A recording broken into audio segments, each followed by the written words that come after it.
By the time he'd reached the other side of the park, he was more alert and more confused, and the pulsing in his cervical spine wasn't painless any longer. He knew 6 things. The name of the current president, what his mother's face looked like, though he couldn't recall her name or even the sound of her voice, that he could play the piano and fly a helicopter, that he was 37 years old, and that he needed to get to a hospital. Outside those facts, the world and his place in it wasn't so much hidden as printed in a foreign nomenclature beyond his comprehension. He could sense the truth hovering on the outskirts of consciousness, but it lay just out of reach.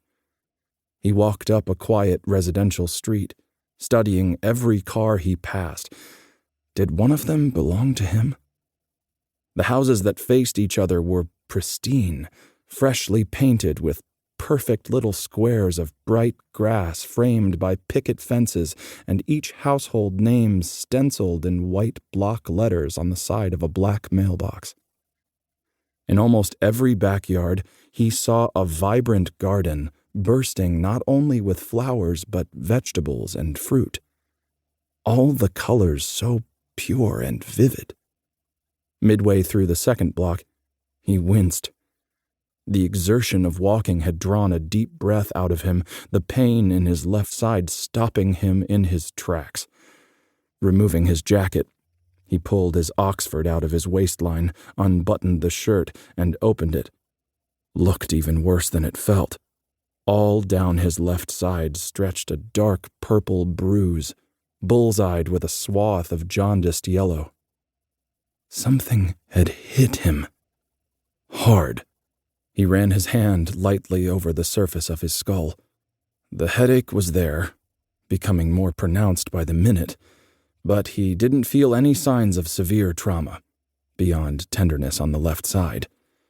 He buttoned his shirt back up, tucked it into his pants, and continued up the street.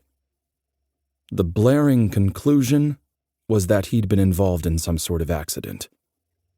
Maybe a car, maybe a fall, maybe he'd been attacked. That could explain why he carried no wallet. He should go to the police first thing. Unless, what if he'd done something wrong? Committed a crime? Was that possible? Maybe he should wait, see if anything came back to him. Though nothing about this town struck him as remotely familiar, he realized as he stumbled up the street that he was reading the name on every mailbox. A subconscious thing? Because down in the recesses of memory, he knew that one of these mailboxes would have his name printed across the side, and that seeing it would bring everything back. The buildings of downtown lifted above the pines several blocks ahead, and he could hear, for the first time, the noise of cars in motion, distant voices, the hum of ventilation systems. He froze in the middle of the street, involuntarily cocking his head.